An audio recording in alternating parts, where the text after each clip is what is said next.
નમસ્કાર મિત્રો, કેમ છો?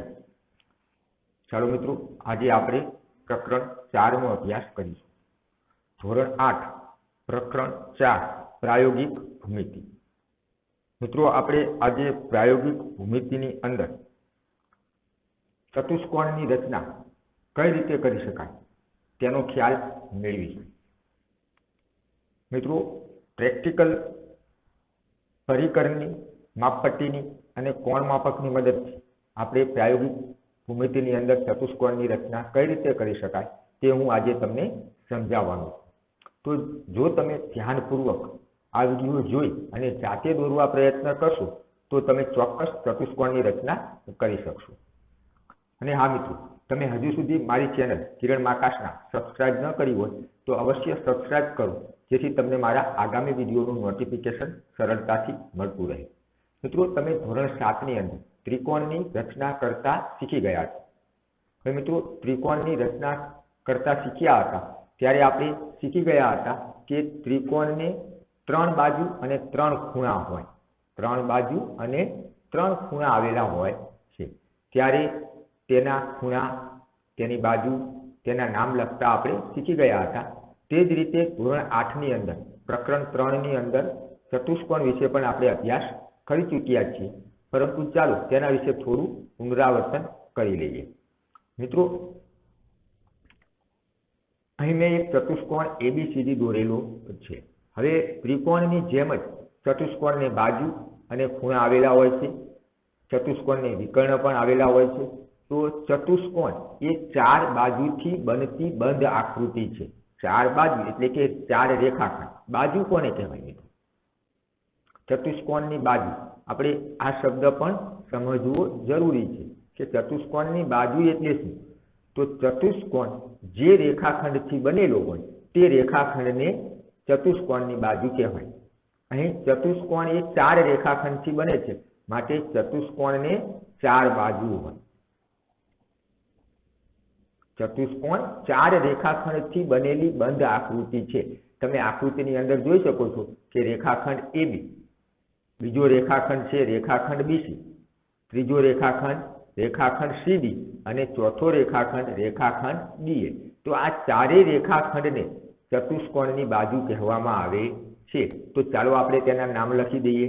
રેખાખંડ AB, રેખાખંડ BC, રેખાખંડ CD અને રેખાખંડ DA. આ 4 રેખાખંડ રેખાખંડ DA. આ 4 રેખાખંડને ચતુષ્કોણની બાજુ કહેવામાં આવે છે. તે જ રીતે મિત્રો, ચતુષ્કોણને 4 ખૂણા હોય છે. કયા કયા? ચતુષ્કોણને ખૂણા પણ 4 હોય છે. તો અહીં તમે આકૃતિની અંદર જોઈ શકો છો કે ખૂણો A, ખૂણો B, ખૂણો C અને ખૂણો D. મિત્રો, ખૂણો ક્યારે બને તેના વિશે પણ આપણે અભ્યાસ કરી ચૂક્યા છીએ. જ્યારે 2 રેખાખંડ કોઈ એક સામાન્ય બિંદુમાં મળે અથવા તો ભેગો થાય ત્યારે ખૂણો બને. ખૂણો બનવા માટે ઓછામાં ઓછા 2 રેખાખંડ એક સામાન્ય બિંદુમાં ભેગા થવા જરૂરી છે. તો અહીંયા શિરોબિંદુએ આ બિંદુ A, B, C અને D ને ચતુષ્કોણના શિરોબિંદુ કહેવામાં આવે છે. તો શિરોબિંદુ A આગળ 2 રેખાખંડ મળે છે, ભેગા થાય છે. કયા કયા 2 રેખાખંડ? રેખાખંડ AB અને રેખાખંડ AD. રેખાખંડ AB અને રેખાખંડ AD. ત્યારે શિરોબિંદુ A આગળ એક ખૂણો બને છે. તે ખૂણાને ખૂણો A કહેવામાં આવે છે, અથવા તો બીજી રીતે ખૂણો BAD. ચાલો આપણે તેના પણ નામ લખીએ. ખૂણો A. હવે ખૂણા A ને બીજી રીતે આપણે દર્શાવવો હોય તો મિત્રો કઈ રીતે દર્શાવી શકીએ? આપણને ખ્યાલ છે કે જે શિરોબિંદુ આગળ ખૂણો બનતો હોય તે શિરોબિંદુને વચ્ચે લેવામાં આવે છે. તો કયા કયા 2 રેખાખંડ મળે છે? BA અને DA. તો એ શિરોબિંદુ આગળ બંને રેખાખંડ મળતા હોવાથી ખૂણાનું નામ થશે ખૂણો BAD. જેને આપણે ટૂંકમાં ખૂણો A પણ કહીએ છીએ. ખૂણો BAD એમ પણ વાંચી શકાય કે લખી શકાય, અને ખૂણો DAB એમ પણ વાંચી કે લખી શકાય. તે જ રીતે મિત્રો બીજો ખૂણો B. બી બિંદુ આગળ પણ બે રેખાખંડ મળે છે, રેખાખંડ AB અને CB. અહીં બે રેખાખંડ બિંદુ બી આગળ મળતા હોવાથી તે ખૂણાને ખૂણો બી કહેવામાં આવે છે. અથવા તો બીજી રીતે આપણે લખવું હોય તો ખૂણો ABC, AB અને CB બી આગળ મળે છે માટે ખૂણો ABC અથવા તો CBA, ખૂણો ABC. તે જ રીતે મિત્રો ખૂણો C, તો બિંદુ C આગળ બે રેખાખંડ મળે છે, કયા કયા? BC અને DC, માટે C બિંદુ આગળ જે ખૂણો બને છે તેને ખૂણો C કહેવામાં આવે છે. હવે તેને પણ બીજી રીતે આપણે દર્શાવવો હોય તો ખૂણો BCD અથવા તો DCB એ રીતે લખી શકીએ. અને ચોથો ખૂણો, ખૂણો D. D બિંદુ આગળ પણ બે રેખાખંડ, રેખાખંડ CD અને રેખાખંડ AD મળે છે માટે D બિંદુ આગળ જે ખૂણો બને તેને ખૂણો D કહેવામાં આવે છે. તેને બીજી રીતે આપણે દર્શાવવો હોય તો ખૂણો ADC એ રીતે આપણે દર્શાવી શકીએ. આમ ચતુષ્કોણને ચાર બાજુ, ચાર ખૂણા હોય છે.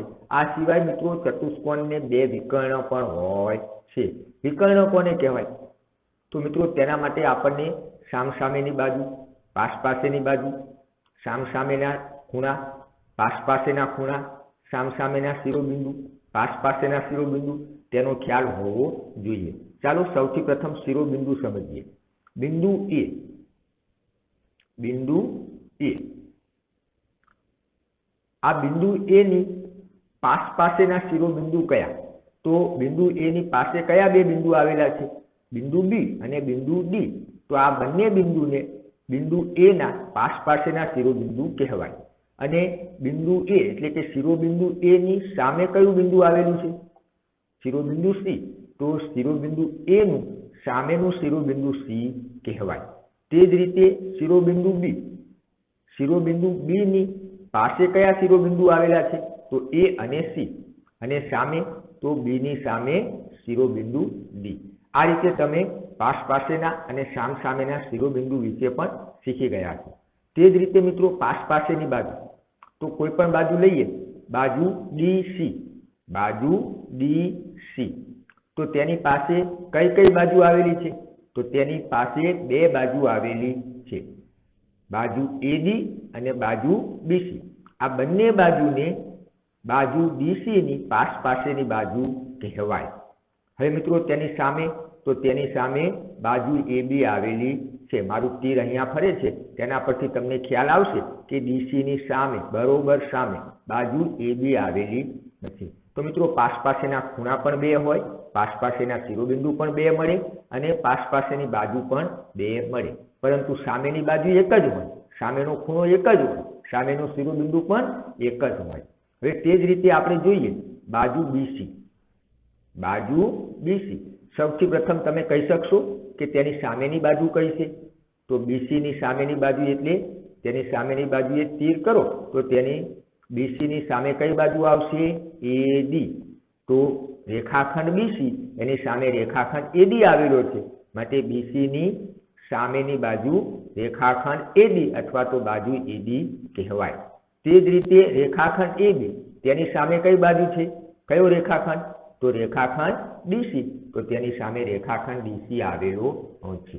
હવે મિત્રો પાસપાસેની બાજુ આપણે એક ઉદાહરણ જોઈ ગયા. તો રેખાખંડ BC અથવા તો બાજુ BC તેની પાસે કઈ બે બાજુ આવશે? તો B અને C માંથી નીકળતી બાજુ કઈ છે? તો B માંથી નીકળતી બાજુ BA અને C માંથી નીકળતો રેખાખંડ CD. આ બંને રેખાખંડને રેખાખંડ BC ના પાસપાસેના રેખાખંડ કહેવાય. રેખાખંડને આપણે બાજુ કહીએ છીએ માટે બાજુ BC ની પાસપાસેની બાજુ BA અને CD કહેવાય. તો મિત્રો હવે આપણે વિકર્ણની વ્યાખ્યા સમજવી હોય, વિકર્ણ કોને કહેવાય? તો સામસામેના શિરોબિંદુને જોડતો રેખાખંડ. વિકર્ણ એટલે સામસામેના શિરોબિંદુને જોડતો રેખાખંડ. તો અહીંયા શિરોબિંદુ A તેની સામે કયું શિરોબિંદુ આવે? શિરોબિંદુ A ની સામે શિરોબિંદુ C આવે. તો રેખાખંડ AC ને આ ચતુષ્કોણનો વિકર્ણ કહેવાય. શિરોબિંદુ A તેની સામે શિરોબિંદુ C આવે તો રેખાખંડ AC ને ચતુષ્કોણનો વિકર્ણ કહેવાય. તે જ રીતે બિંદુ ડી, શિરોબિંદુ ડી, તેની સામે શિરોબિંદુ બી આવે તો આ રેખાખંડ ડીબી ને ચતુષ્કોણનો વિકર્ણ કહેવાય. તો કેટલા વિકર્ણો થયા મિત્રો? 2 વિકર્ણ. ચતુષ્કોણની અંદર 2 વિકર્ણ આવેલા હોય છે. કયા કયા? તો રેખાખંડ એસી અને રેખાખંડ બીડી. તો હવે તમને ચતુષ્કોણનો થોડો ખ્યાલ આવી ગયો હશે, જે આપણે અગાઉના ચેપ્ટરમાં શીખી ગયા છીએ. હવે મિત્રો, આપણે જ્યારે ત્રિકોણની રચના કરતા હતા ત્યારે આપણને 3 બાજુ અથવા 3 ખૂણામાંથી કોઈ પણ 3 માપ આપેલા હોય ત્યારે આપણે ત્રિકોણ રચી શકતા હતા. ત્રિકોણને 3 બાજુ હોય, 3 ખૂણા હોય, તેમાંથી કોઈ પણ 3 માપ આપેલા હોય ત્યારે આપણે ત્રિકોણની રચના કરી શકતા હતા, એટલે કે ત્રિકોણ દોરી શકતા હતા. તો હવે આપણે એ સમજવાનું છે કે ચતુષ્કોણ ક્યારે રચી શકાય, કેટલા માપ આપેલા હોય તો ચતુષ્કોણ રચી શકાય અથવા તો દોરી શકાય. તો મિત્રો, ચતુષ્કોણની રચના કરવા માટે અથવા તો ચતુષ્કોણ દોરવા માટે ઓછામાં ઓછા 5 માપ જરૂરી છે.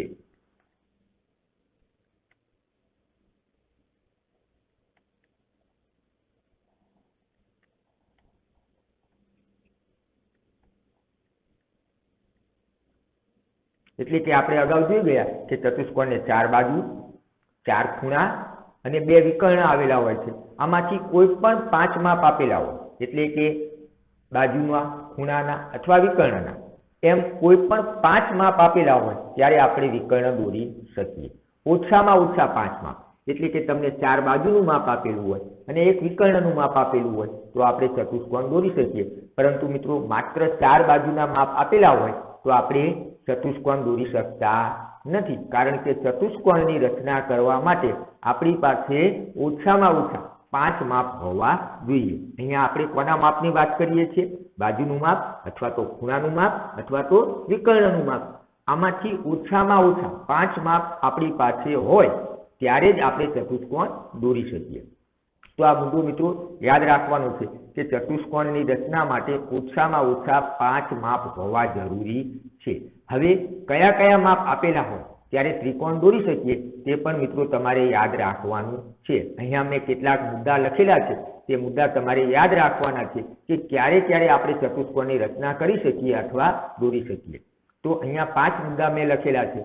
સૌથી પ્રથમ આપણને 4 બાજુના માપ આપેલા હોય અને 1 વિકર્ણ. તમે અહીં જોઈ શકો છો કે 5 માપ થાય છે. 4 બાજુ અને 1 વિકર્ણ. કેટલા માપ થયા? 5 માપ આપેલા છે. તો તમને 4 બાજુનું માપ આપેલું હોય અને 1 વિકર્ણનું માપ આપેલું હોય ત્યારે તમે ચતુષ્કોણ દોરી શકો. અથવા તો 3 બાજુ આપેલી હોય અને 2 વિકર્ણ આપેલા હોય. 3 બાજુ અને 2 વિકર્ણ. મિત્રો યાદ કઈ રીતે રાખશો? 4 બાજુ હોય ત્યારે 1 વિકર્ણ જરૂરી છે અને 3 બાજુ હોય ત્યારે 2 વિકર્ણના માપ જરૂરી છે. 5 માપ થવા જોઈએ. તો વિકર્ણ પરથી જ્યારે પણ ચતુષ્કોણની રચના કરવાની હોય, જો 1 વિકર્ણનું માપ આપેલું હોય તો 4 બાજુના માપ જોઈ અને 2 વિકર્ણના માપ આપેલા હોય તો 3 બાજુના માપ જોઈ. એટલે આપણે યાદ રાખીશું કે 4 બાજુ અને 1 વિકર્ણ, 3 બાજુ અને 2 વિકર્ણ. હવે ત્રીજો મુદ્દો મેં લખેલો છે પાશ પાસેની 2 બાજુ. હવે પાશ પાસેની બાજુ કોને કહેવાય તેના વિશે આપણે જોઈ ગયા છીએ. તો પાશ પાસેની 2 બાજુના માપ અને 3 ખૂણાના માપ આપેલા હોવા જોઈએ. ચતુષ્કોણની પાશ પાસેની 2 બાજુના માપ અને 3 ખૂણાના માપ આપેલા હોય ત્યારે આપણે ચતુષ્કોણની રચના કરી શકીએ. તે જ રીતે મિત્રો 3 બાજુના માપ, 3 બાજુના માપ, 3 બાજુના માપ અને તેને અંતર્ગત 2 ખૂણાના માપ.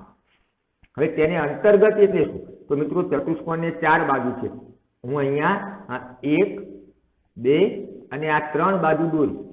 મેં અહીં 3 બાજુ દોરીને દર્શાવી છે. તો આ 3 બાજુથી અહીંયા અંદર 2 ખૂણા બને છે. આ 2 ખૂણાને તેને અંતર્ગત ખૂણા કહેવામાં આવે છે.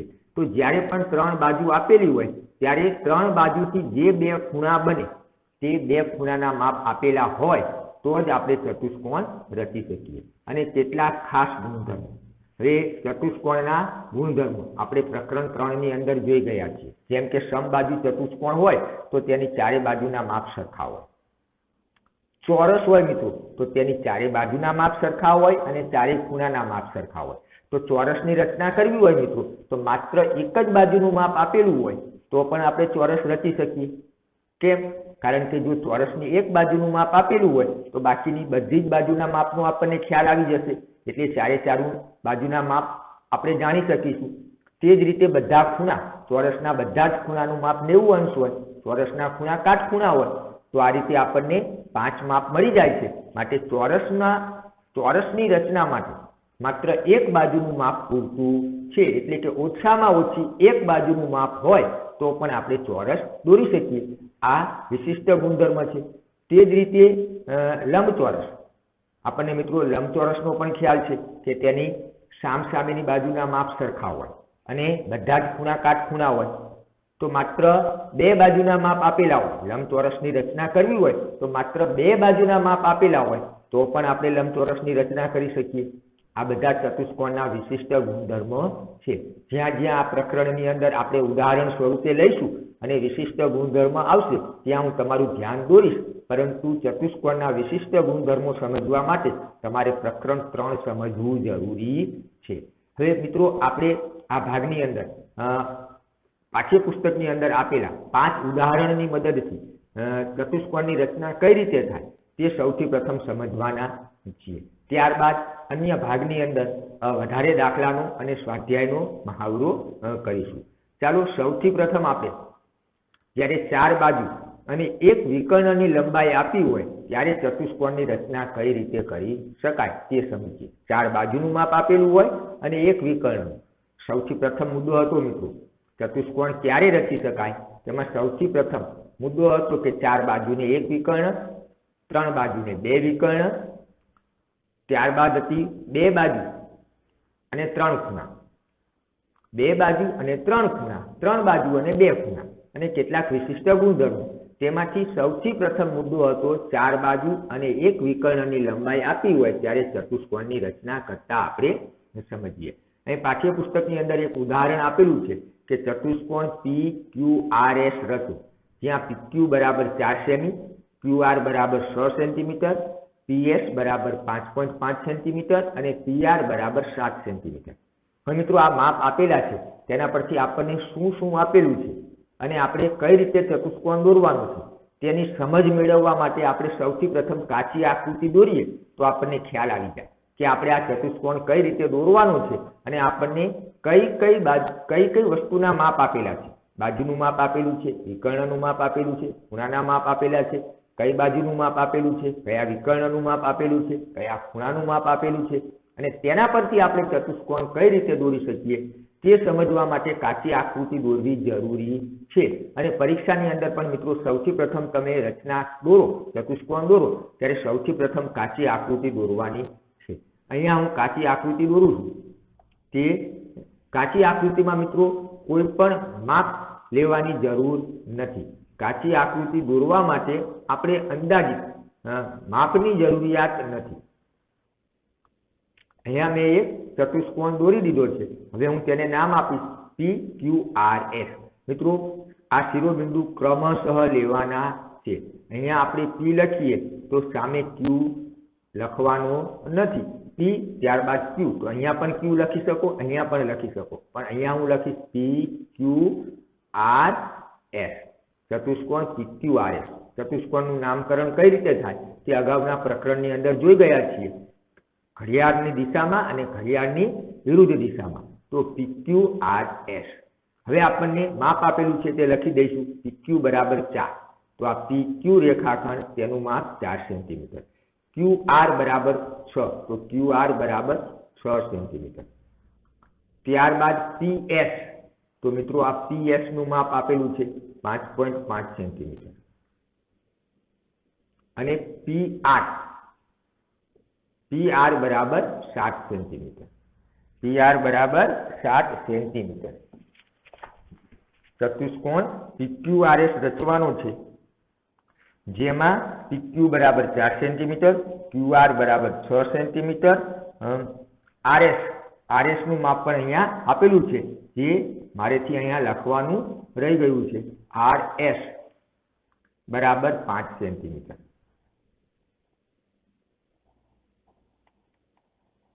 RS बराबर 5 सेंटीमीटर।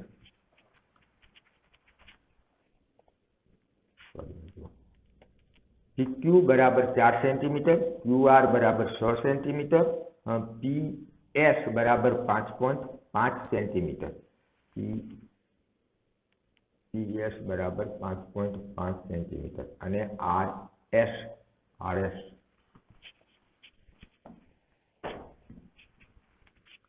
ચાલો મિત્રો બીજી વખત નામ માપ લખીએ। અહીંથી મારે થોડી ભૂલ થઈ ગઈ છે લખવાની અંદર।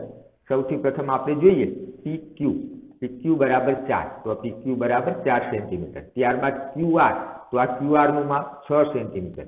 ત્યારબાદ મિત્રો PS આપેલું છે, RS નહીં, તો PS, આ PS નું માપ 5.5 સેન્ટીમીટર। હવે PR, તો મિત્રો PR રેખાખંડ એ ચતુષ્કોણનો શું થશે? PR, P અને R ને જોડતો રેખાખંડ। P અને R એ સામસામેના શિરોબિંદુ છે, તમે જોઈ શકો છો। તો સામસામેના શિરોબિંદુને જોડતો રેખાખંડ તેને શું કહેવાય મિત્રો? વિકર્ણ કહેવાય। તો સૌથી પ્રથમ આપણે તેને જોડી દઈએ P અને R ને। તો આ એક વિકર્ણનું માપ આપેલું છે, PR બરાબર 7 સેન્ટીમીટર।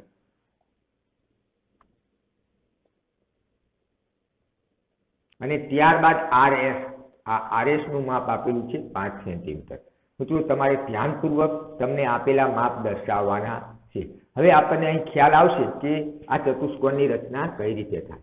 મિત્રો જ્યારે પણ વિકર્ણનું માપ આપેલું હોય, 4 બાજુ અને એક વિકર્ણ આપેલો હોય કે 3 બાજુ અને 2 વિકર્ણ આપેલા હોય, ત્યારે મિત્રો સૌથી પ્રથમ માપપટ્ટીની મદદથી હંમેશા વિકર્ણ દોરવાનું રાખશો તો સરળતા પડશે।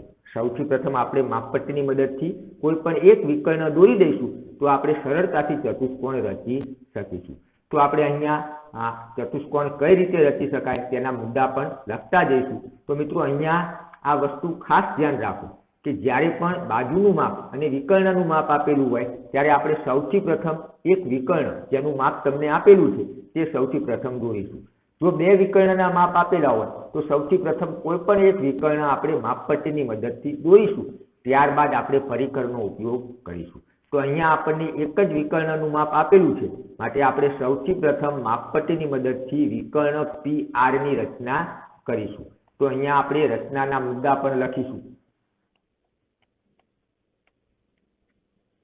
રચનાના મુદ્દા એટલે આપણે સૌથી પ્રથમ આ ચતુષ્કોણ કઈ રીતે રચના કરીએ છીએ, કઈ રીતે દોરીએ છીએ તે લખવાનું છે। તો મેં હમણાં જ તમને વાત કરી કે સૌથી પ્રથમ આપણે વિકર્ણ PR અથવા તો રેખાખંડ PR 7 સેન્ટીમીટરના માપનું માપપટ્ટીની મદદથી દોરવાનો છે। તો આપણે રચનાના મુદ્દામાં લખીશું કે માપપટ્ટીની મદદથી 7 સેન્ટીમીટરનો રેખાખંડ PR દોરો। આ મુદ્દો થયો માપપટ્ટીની મદદથી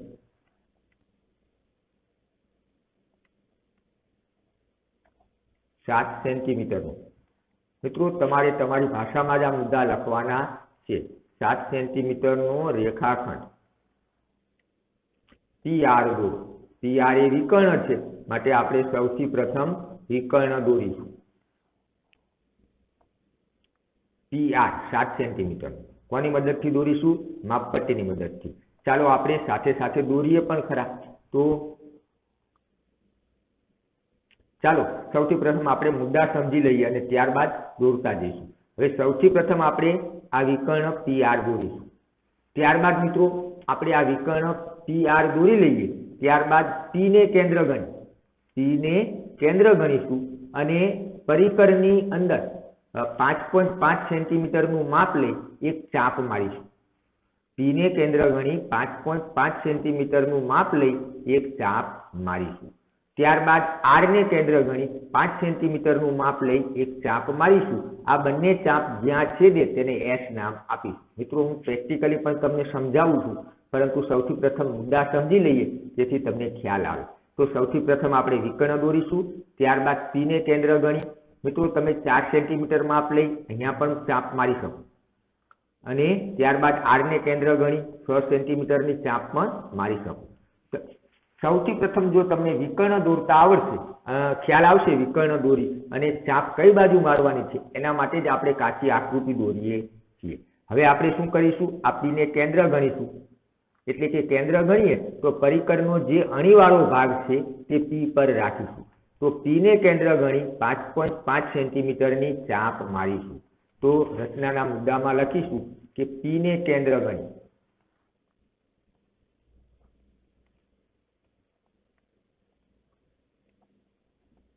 5.5 સેન્ટીમીટરની ચાપ મારીશું.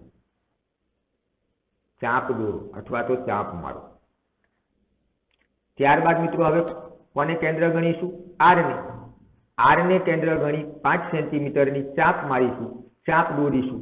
આ બંને ચાપ જ્યાં છેદે તેને S નામ આપીશું. હવે મિત્રો R ને કેન્દ્ર ગણી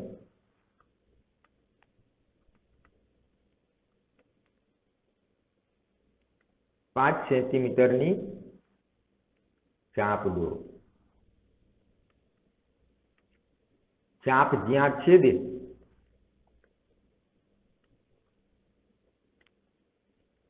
તેને S નામ આપો.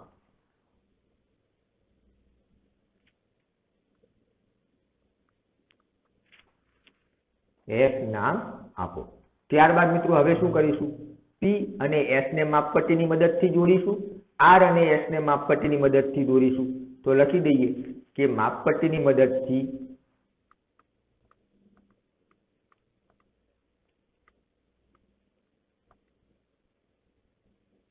P અને S ને તથા P અને S ને તથા R અને S ને જોડી દો.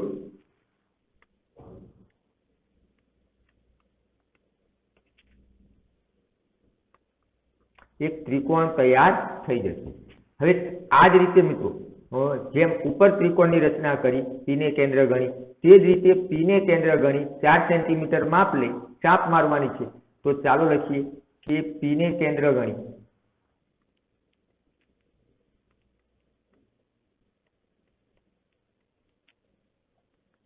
4 સેન્ટીમીટરની ચાપ રચો અથવા તો દોરો. આપણને આપણા શબ્દમાં લખીએ 4 સેન્ટીમીટરની ચાપ દોરો, ચાપ રચો. હવે કોને કેન્દ્ર ગણીશું? R ને. R ને કેન્દ્ર ગણી 6 સેન્ટીમીટરની ચાપ રચીશું.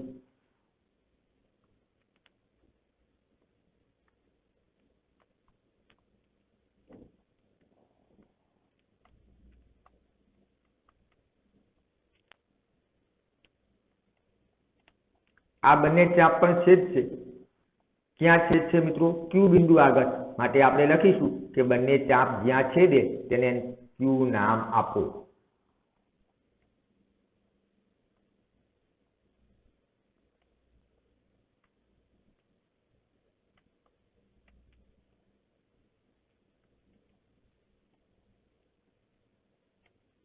હવે મિત્રો શું કરીશું? માપપટ્ટીની મદદથી PQ અને RQ ને જોડી દઈશું.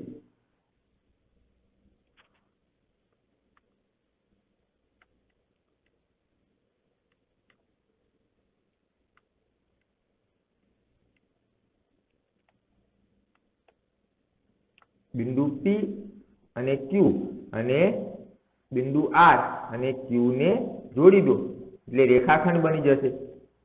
આ રીતે આપણો ચતુષ્કોણ પૂર્ણ થઈ જશે.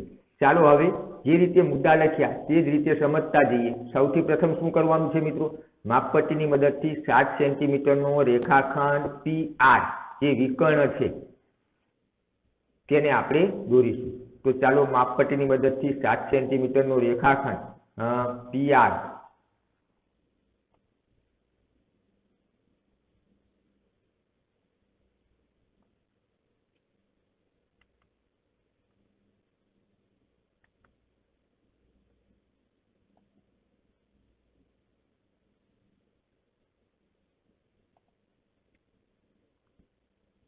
અહીંયા 1 થી 7 સેન્ટીમીટર તમે જોઈ શકો છો. આ 7 સેન્ટીમીટર અને શૂન્યથી દોરવાનું છે મિત્રો. તો શૂન્યથી શરૂ કરી અને આ 7 સેન્ટીમીટરનો વિકર્ણ PR એને આપણે અહીંયા નામ આપી દઈએ વિકર્ણ PR. હવે ત્યારબાદ મિત્રો PR વિકર્ણ PR ની રચના આપણે કરી દીધી. તમે આકૃતિમાં પણ જોઈ શકો છો વિકર્ણ PR. હવે PR, P માંથી કયો રેખાખંડ બને છે? PS, અને R માંથી RS. તો આ બંને રેખાખંડ આપણે દોરવા માટેના મુદ્દા લખ્યા હતા કે P ને કેન્દ્ર ગણી 5.5 સેન્ટીમીટરની ચાપ મારો. P ને કેન્દ્ર ગણી 5.5 સેન્ટીમીટરની ચાપ મારો. મિત્રો, ચાપ મારવા માટે આપણે પરિકરનો ઉપયોગ કરવો પડશે. તો કોને કેન્દ્ર ગણવાનું છે? P ને. કેટલા સેન્ટીમીટરની ચાપ મારવાની છે? 5.5 સેન્ટીમીટર. તો અહીંયા તમે માપપટ્ટીની મદદથી પરિકરમાં 5.5 સેન્ટીમીટર આ રીતે માપ લઈશું. 5 અને 6 વચ્ચે 10 કાપા હોય, તેમાંથી 5મો કાપો થોડો મોટો હોય તેને 5.5 કહેવાય. 5 પછી પહેલો કાપો એટલે 5.1, બીજો એટલે 5.2, ત્રીજો એટલે 5.3, ચોથો કાપો એટલે 5.4. આ રીતે તમે માપ ગણતા શીખી ગયા છો. તો મેં અહીંયા પરિકરની અંદર 5.5 સેન્ટીમીટરનું માપ લીધું છે, તે તમે જોઈ શકો છો. હવે પરિકરનો જે અણીવાળો ભાગ છે તેને મિત્રો હું P પર ગોઠવીશ, કારણ કે આપણે P ને કેન્દ્ર ગણવાનું છે. P ને કેન્દ્ર ગણી આપણે ચાપ મારવાની છે. મિત્રો, ચાપ થોડી મોટી મારવી અને ચાપને પછી ભૂસવાની નથી રબરની મદદથી. ચાપને એમ જ રહેવા દેવાની છે. હવે હું અહીંથી ચાપ મારીશ. P ને કેન્દ્ર ગણી 5.5 સેન્ટીમીટરની ચાપ દોરો. આ રીતે જે રચના કરીએ તેને ચાપ રચી છે કે ચાપ દોરી છે તેમ કહી શકાય. હવે મિત્રો, R ને કેન્દ્ર ગણવાનું છે અને R ને કેન્દ્ર ગણી 5 સેન્ટીમીટરની ચાપ મારવાની છે. R ને કેન્દ્ર ગણી કેટલા સેન્ટીમીટરની ચાપ મારવાની છે? 5 સેન્ટીમીટરની. તો ચાલો પરિકરમાં ફરીથી માપપટ્ટીની મદદથી માપ લઈએ. હવે 5 સેન્ટીમીટર એટલે 0 થી પરિકરને સહેજ નાનું કરશો તો આ તમે જોઈ શકો છો કે મેં પરિકરની અંદર 5 સેન્ટીમીટરનું માપ લીધું છે. હવે મારે R ને કેન્દ્ર ગણવાનું છે, માટે પરિકરનો જે અણીવાળો ભાગ છે તેને બિંદુ R પર રાખીશ અને આ રીતે પરિકરને ફેરવીશ. તમારે ફેરવવાનું છે હાથની મદદથી. પરિકરને ફેરવી અને હું હવે ચાપ મારીશ. તો આ બંને ચાપ અહીંયા છેદ છે.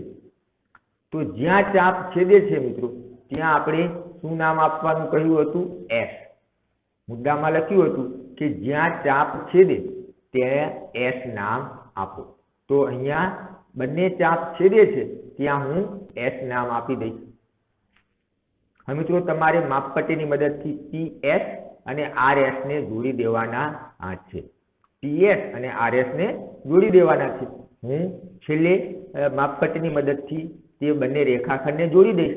હવે આ જ રીતે નીચે ચાપ મારવાની છે. P ને કેન્દ્ર ગણી તમે જોઈ શકો છો કે આપણે આટલો ભાગ દોરી દીધો. PSR આ ત્રિકોણની રચના થઈ ગઈ છે. હવે નીચેનો ભાગ દોરી દઈશું અને ત્યારબાદ રેખાખંડ દોરી દઈએ તો આપણો ચતુષ્કોણ તૈયાર થઈ જશે. તો હવે આપણે શું કરવું પડે? P ને કેન્દ્ર ગણી નીચેની બાજુએ 4 સેન્ટીમીટરની ચાપ મારવાની છે. ત્યારબાદ R ને કેન્દ્ર ગણી 6 સેન્ટીમીટરની ચાપ મારવાની છે. તો સૌથી પ્રથમ આપણે પરિકરમાં કેટલું માપ લઈશું? 4 સેન્ટીમીટર.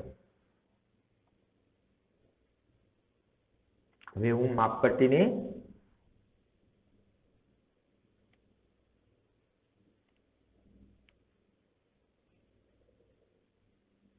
અહીંયા મૂકી દઉં છું અને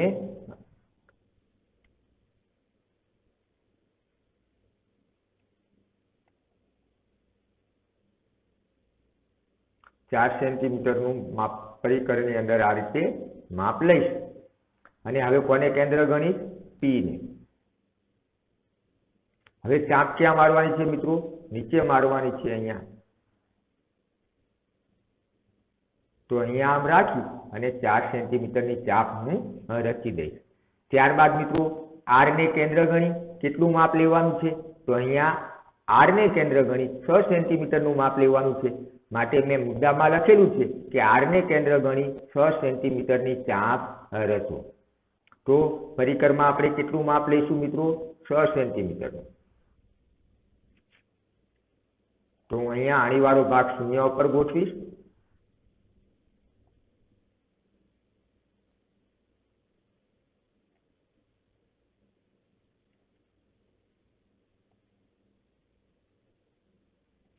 અને પરિકરને સહેજ આ રીતે મોટું કરી અને 6 સેન્ટીમીટરનું માપ લઈશ અને કોને કેન્દ્ર ગણવાનું છે? આર ને. તો અહીંયા હું આર પર અણીવાળો ભાગ રાખી અને અહીંયા જે ચાપ મારેલી છે તેને છેદે તે રીતે આપણે ચાપ મારવાની છે. માટે આમ પરિકરને ફેરવી અને અહીંયા લઈ જઈ અને હું આમ ચાપ મારી દઈશ અને જ્યાં બંને ચાપ છેદે ત્યાં આપણે શું નામ આપીશું? ત્યાં આપણે બંને ચાપ છેદે ત્યાં આકૃતિમાં, કાચી આકૃતિમાં જોશો તો ખ્યાલ આવશે કે ક્યુ નામ આપેલું છે. તો બંને ચાપ છેદે ત્યાં હું ક્યુ નામ આપી દઈશ. હવે મિત્રો માપપટ્ટીની મદદથી આ બધા જ બિંદુને આપણે જોડી દઈશું.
તો આ રીતે હું મૂકી અને તમે સરળતાથી દોરી શકશો CS ને. તે જ રીતે મિત્રો અહીંયા તમારે માપપટ્ટીનો ઉપયોગ કરવાનો છે. હું મારી પાસે સ્માર્ટ બોર્ડ હોવાથી હવે માપપટ્ટીનો ઉપયોગ કરતો નથી. તો તમારે આ રીતે માપપટ્ટી ગોઠવી અને P અને S ને જોડવાનો છે. આ રેખાખંડ જોડી દઈશું. ત્યારબાદ રેખાખંડ SR જોડી દો. કોની મદદથી? માપપટ્ટીની મદદથી. ત્યારબાદ RQ ને જોડી દો અને P અને Q ને જોડી દો. તો તમારો માગેલો જે ચતુષ્કોણ હતો તે ચતુષ્કોણ તૈયાર છે. હવે તમારે મિત્રો અહીંયા નામ લખી દેવાના છે. જે નામ ચતુષ્કોણની અંદર આપણે કાચી આકૃતિમાં દર્શાવ્યા હતા તે નામ તમારે અહીંયા લખી દેવાના છે કે જે PR 7 સેન્ટીમીટરનો છે. તો અહીંયા PR 7 સેન્ટીમીટર જે વિકર્ણ છે માટે વચ્ચે આવી જશે. ત્યારબાદ PQ 4 સેન્ટીમીટરનું, QR 6 સેન્ટીમીટર છે. તે જ રીતે PS 5.5 સેન્ટીમીટર અને આ 5 સેન્ટીમીટર જે આપણે કાચી આકૃતિની અંદર નામ લખેલા હતા, માપ લખેલા હતા તે દોરી દેવાના છે. PS 5.5 અને RS 5. તો આ રીતે આપણે જ્યારે પણ 4 બાજુ અને એક વિકર્ણનું માપ આપેલું હોય ત્યારે સરળતાથી ચતુષ્કોણની રચના કરી શકીએ છીએ. ચાલો હવે મિત્રો ત્યારબાદ 3 બાજુ અને 2 વિકર્ણના માપ આપેલા હોય ત્યારે કઈ રીતે ચતુષ્કોણની રચના કરી શકાય ઉદાહરણ 2 આપેલું છે તે સમજવા પ્રયત્ન કરીએ. ચતુષ્કોણ ABCD રચો જ્યાં BC બરાબર 4.5 સેન્ટીમીટર, AD બરાબર 5.5 સેન્ટીમીટર, CD બરાબર 5 સેન્ટીમીટર, AC બરાબર 5.5 સેન્ટીમીટર અને BD બરાબર 7 સેન્ટીમીટર. હવે મિત્રો શું આપેલું છે તે સમજવા માટે આપણે સૌથી પ્રથમ શું દોરીશું? કાચી આકૃતિ.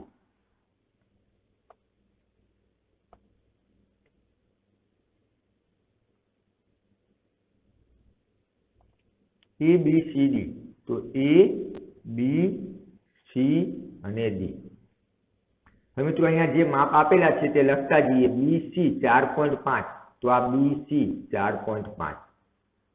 ત્યારબાદ AD 5.5 આ AD 5.5. ત્યારબાદ CD 5. CD એટલે 5 સેન્ટીમીટર. તો આ CD નું માપ આપેલું છે 5 સેન્ટીમીટર. AC તો આ બિંદુ A અને આ બિંદુ C. તો શું થશે મિત્રો? વિકર્ણ. તો આપણે હવે વિકર્ણ દોરવું પડશે.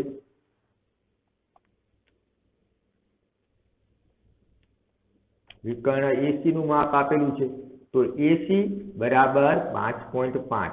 તો આ AC 5.5.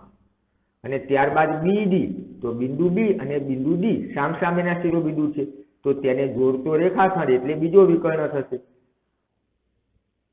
તેનું માપ આપેલું છે 7 સેન્ટીમીટર. તો અહીંયા તમે જોઈ શકો છો કે શું આપેલું છે, 3 બાજુ અને 2 વિકર્ણ આપેલા છે.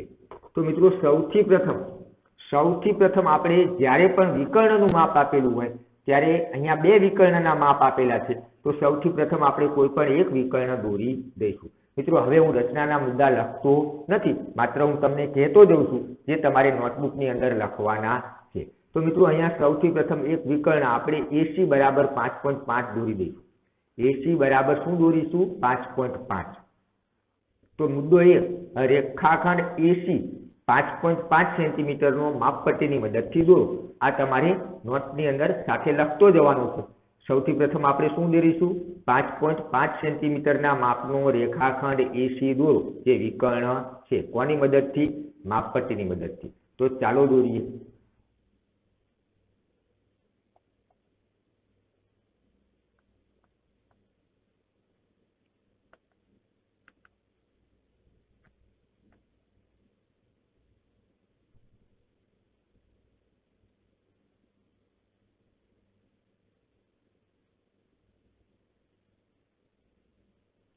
પાંચ 5.5 સેન્ટીમીટરનો રેખાખંડ મેં અહીંયા દોરી દીધો છે. કયો રેખાખંડ થશે? AC. તો તેને નામ આપી દઈએ AC. જે રીતે તમે દોરતા જાઓ છો તે જ રીતે તમારે મુદ્દા લખતા જવાના છે મિત્રો. અહીંયા AC નામ આપીશું AC. હવે તમે આકૃતિ જોશો તો પણ તમને ખ્યાલ આવી જશે કે AC વિકર્ણ આપણે દોરી દીધો. તેના પરથી આપણે હવે કયા 2 માપ આપેલા છે? રેખાખંડ AD નું અને રેખાખંડ CD નું. આ બંને રેખાખંડ D આગળ ભેગા થાય છે. તો તમે A ને કેન્દ્ર ગણી 5.5 સેન્ટીમીટરની ચાપ મારી શકો અને C ને કેન્દ્ર ગણી 5 સેન્ટીમીટરની ચાપ મારી શકો. આ બંને ચાપ છેદશે ત્યાં આપણે D નામ આપીશું. તો હવે આપણે શું કરીશું? A ને કેન્દ્ર ગણી, આ બીજો મુદ્દો થશે. A ને કેન્દ્ર ગણી 5.5 સેન્ટીમીટરની ચાપ મારો. આ મુદ્દા નંબર 2. જે રીતે આપણે રચના કરવાની છે તે જ રીતે લખતા જઈશું અને રચના કરતા જઈશું. હવે શું કરીશું? A ને કેન્દ્ર ગણી 5.5 સેન્ટીમીટરની ચાપ મારીશું.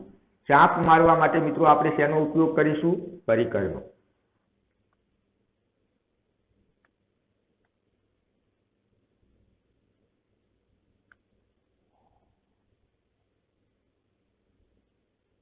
કેટલું માપ લેવાનું છે મિત્રો? 5.5 સેન્ટીમીટર.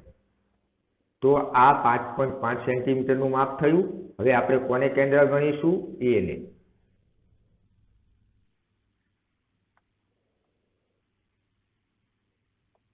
અહીંયા આપણે આ રીતે A ને કેન્દ્ર ગણી 5.5 સેન્ટીમીટરની ચાપ મારીશું. હવે મિત્રો તમે આકૃતિમાં જોઈ શકો છો કે C અને D વચ્ચેનું માપ કેટલું છે? 5 સેન્ટીમીટર. તો C ને કેન્દ્ર ગણી 5 સેન્ટીમીટરની ચાપ મારીશું. તો હવે આપણે પરિકર ઉપર 5 સેન્ટીમીટરનું માપ લઈશું. તો ફરીથી આપણે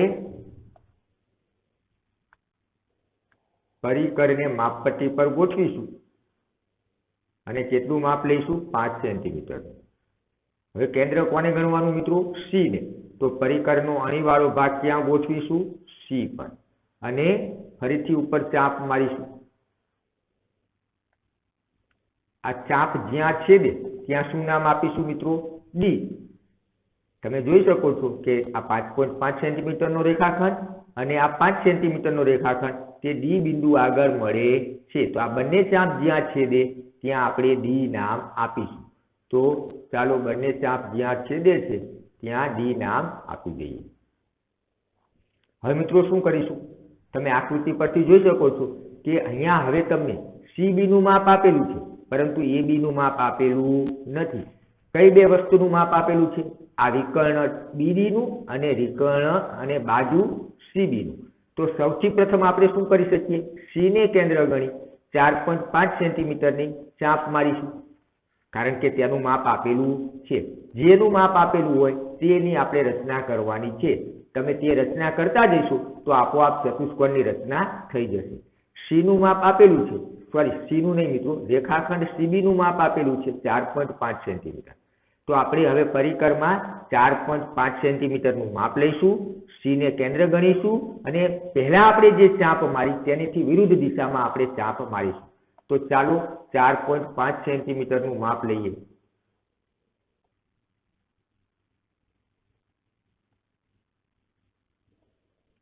કોને કેન્દ્ર ગણવાનું? સી ને. એટલે અણીવાળો ભાગ અહીંયા ગોઠવી અને પરિકરને આમ નીચે લઈ જઈ અને અહીંયા આપણે ચાપ આ રીતે મારી દઈશું. હવે મિત્રો બીજું કયું માપ આપેલું છે? વિકર્ણ. આ વિકર્ણ ડીબી અથવા તો બીડી નું માપ આપેલું છે. આપણે બિંદુ ડી ની રચના થઈ ગઈ, તો હવે ડી ને કેન્દ્ર ગણી 7 સેન્ટીમીટરની ચાપ મારી શકીએ કે ન મારી શકીએ? મારી શકીએ. તો 7 સેન્ટીમીટરનું માપ લઈ ડી ને કેન્દ્ર ગણી ચાપ મારીશું. તો ફરી પાછું આપણે પરિકરને ક્યાં ગોઠવીશું? માપપટ્ટી પર.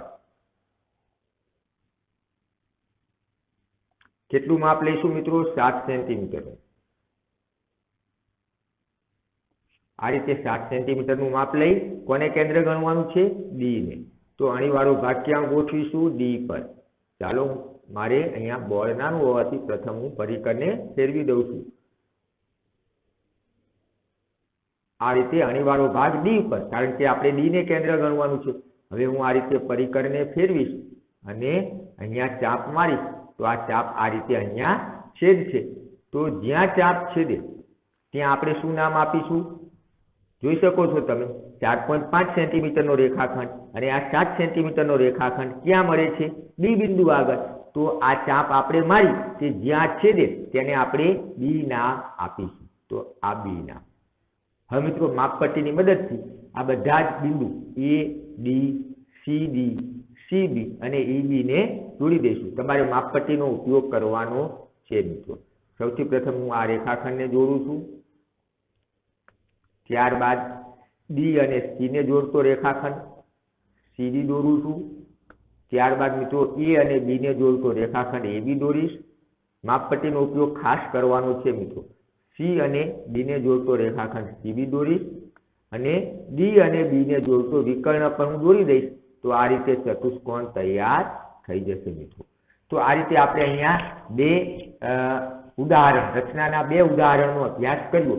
હવે પછીના ભાગ 2 ની અંદર આપણે બાકીના 3 ઉદાહરણનો અભ્યાસ કરીશું.